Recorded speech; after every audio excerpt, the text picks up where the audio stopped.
हाथ लगाने से, बस के हाथ देने से, ढोलक बजाने से नहीं जगती है, वही माता को जग जाती है।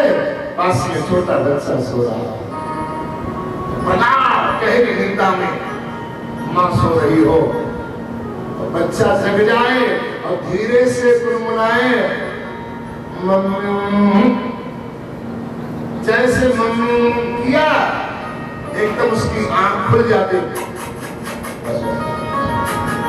बोलते आ जाती, पेट में ले लेती है, उठ करके बैठ जाती है, कोई आंखें भले बंद हो लेकिन नींद उसकी खुल जाएगी। क्यों?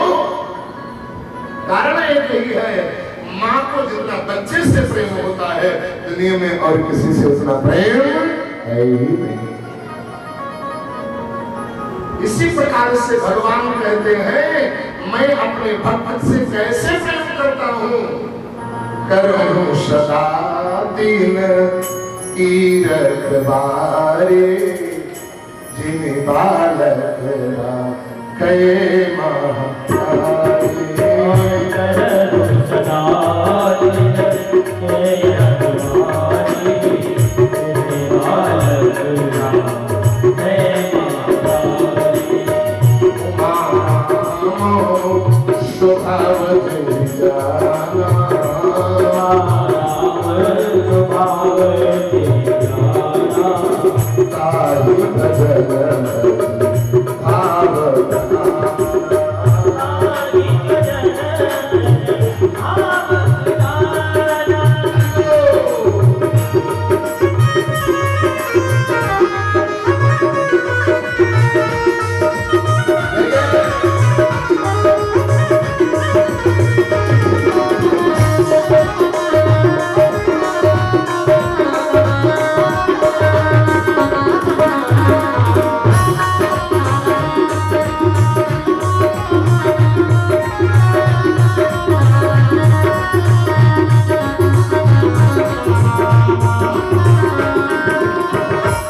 कहे उसको इतना लगाव होता है, इतना लगाव हो जाता है तो भजन के अलावा फिर और कुछ करना ही नहीं चाहता।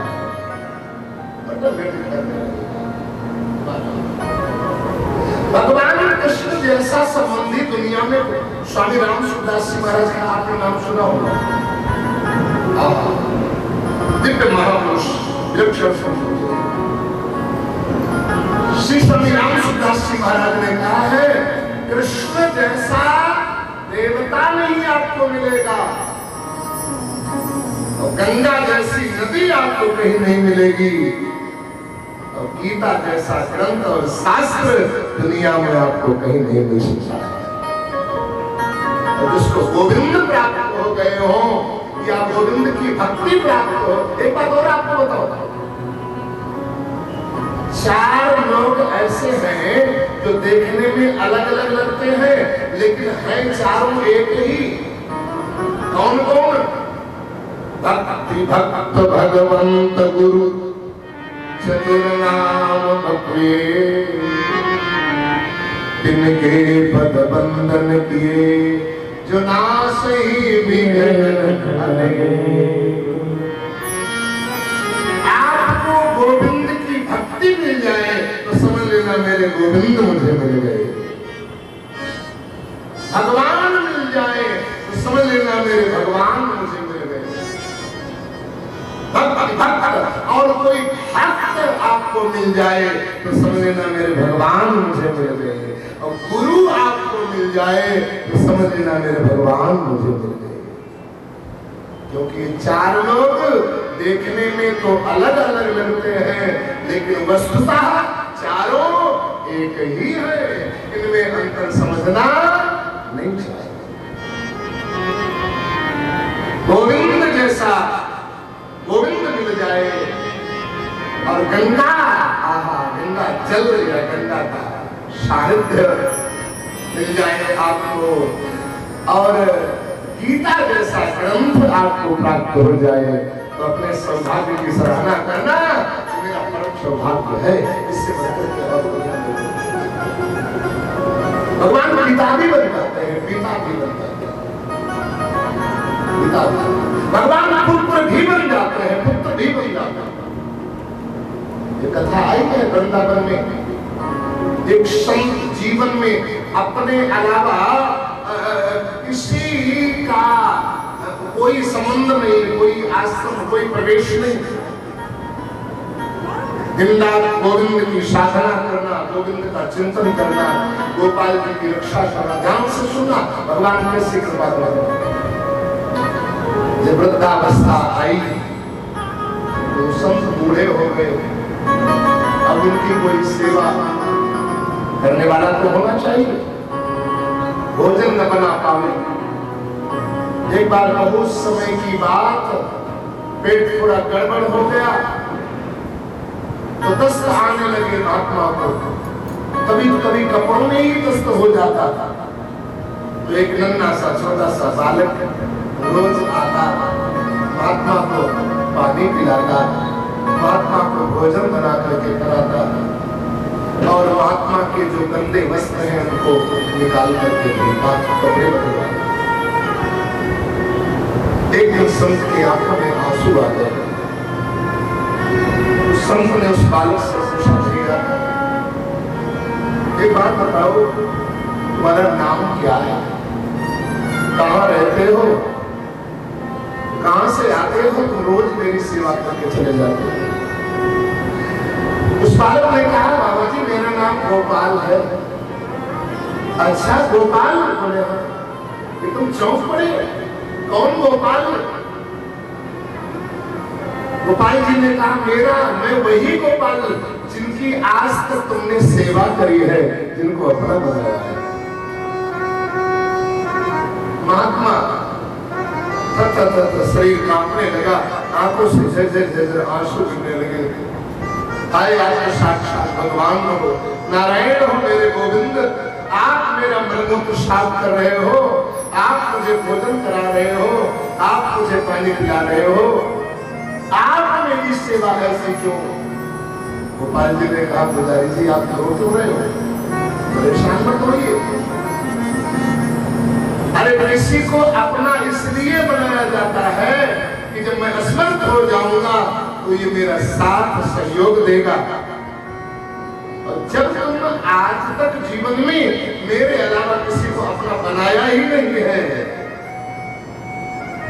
तो आपकी सेवा मैं नहीं करूंगा, कौन करने के लिए आ जाएगा? गोपाल बालक बन करके आए हैं, बच्चा बन करके आए हैं और यहाँ तक अंत्येष्टि का सारा काम श्री गोपाल जी वर्तमान में कथा आती है। गोपाल जी ये उन लोगों के लिए संदेश है जो कहते भैया दुनिया में हमारा क्या होगा, वृद्धावस्था में हमारा क्या होगा, ये हमारा कौन क्या करेगा। चिंता करने की बात नहीं है। जिसका आप भजन कर रहे हो वही कोई न कोई रूप में आकर के आपकी सेवा करेगा। सेवा करवाने की आवश्यकता ही नहीं करेगी। आप विश्वास के साथ विश्वास कबहुक विगत नानक है रामचंद्र के दास। विश्वास होकर के विश्वास के साथ में हम भजन करें, परमात्मा ही कोई न कोई रूप में आकर के हमारी व्यवस्था करेगा, हमारी शिकायत ही नहीं। हंसते मुस्कुराते हुए हम लोग जाएंगे। जब तू आया जगत में जग हंसे तू रोए, अब ऐसी करनी करी चलो तू हंसे जग रो। जब हम संसार में आए थे तो सारे लोग तो खिलखिला रहे थे, लड़का हुआ लड़का हुआ लड़का हुआ, लेकिन हम लोग रो रहे थे। लेकिन संत कहते हैं अब ऐसी करनी करके हम चले तो हम जाएं तो मुस्कुराते हुए जाएं तो लोग हमारे लिए रोएं कि भाई बहुत आज को छोड़ कर। तो इसलिए भगवान बेटा भी बन जाते हैं, पिता भी बन जाते हैं, भगवान सखा भी बन जाते हैं, भगवान गुरु भी बन जाते हैं। कृष्ण प्रमाण है। भाई भी बने, रिश्तेदार भी बने, और कृष्ण अर्जुन के सखा भी बने। और इतना ही नहीं, कृष्ण अर्जुन के गुरु भी बने। गुरु बनकर के ज्ञान भी दिया, गीता का ज्ञान कृष्ण भगवान ने ही दिया ना अर्जुन को, तब उनका सारा मोह नष्ट हुआ, दूर हुआ। प्रमाण है हमारा विश्वास। और सखा भी बने, सारथी भी बने, रथ भी हाँकने वाले, रथ भी हाँकने वाले मेरे गोविंद बने। और इतना ही नहीं, प्रेम कृष्ण अर्जुन रथ हाँक्यो, भूल गए ठकुराई, सबसे ऊंची प्रेम सगाई। प्रेम के कारण परमात्मा के साथ जो भी संबंध पूरी बात। और इतना ही नहीं, ऐसा साथी दुनिया में कोई नहीं, ऐसा साथी दुनिया में कोई नहीं। महाभारत का जब युद्ध होता है, अर्जुन जाते हैं, कहीं जाना होता है, ध्यान से सुनना, तो भगवान कृष्ण रोज पहले उतरते हैं, बाद में अर्जुन को उतारते हैं। रथी बाद में उतरता है श्री राम, और सारथी पहले उतरता है। अर्जुन रथी है और कृष्ण सारथी है। लेकिन आज जब महाभारत का अंत हुआ, तो भगवान कृष्ण ने अर्जुन से कहा कि भैया अर्जुन, आज उतरिए, आज तुमको पहले उतरना है। ऐसा क्यों? नहीं उतरिए आप। बोलने नहीं, कभी कभी मान जाया करो, आज तुम्हें पहले उतरना, उतरो ना। बस अच्छी बात नहीं है। जिसके सहारे आपने जीवन की बागडोर सौंप दी है, उस पर पूर्ण भरोसा करना चाहिए। पहली बात तो सभी के हाथों में अपने जीवन की बागडोर सौंपना नहीं चाहिए। जो लायक हो उसी के हाथों में अपने जीवन की बागडोर सौंपना चाहिए, और जिसके जीवन की बागडोर सौंप दो उस पर पूर्ण समर्पित हो जाना चाहिए, भरोसा रखना चाहिए। भगवान ने कहा अर्जुन उतरिए नीचे। अर्जुन उतर आए नीचे, और जैसे अर्जुन रथ के नीचे उतरने के बाद में मेरे गोविंद कृष्ण रथ के नीचे उतरे, हुआ क्या? जो रथ है और रथ में घोड़े मचे हुए हैं, उनके सहित अचानक एकदम आग लग गई। घोड़ा और रथ सब उसमें जलकर के स्वाहा हुआ। अर्जुन की आंखों से आंसू गिरने लगे, दौड़ करके आए, गोविंद के चरणों पर गिर पड़े।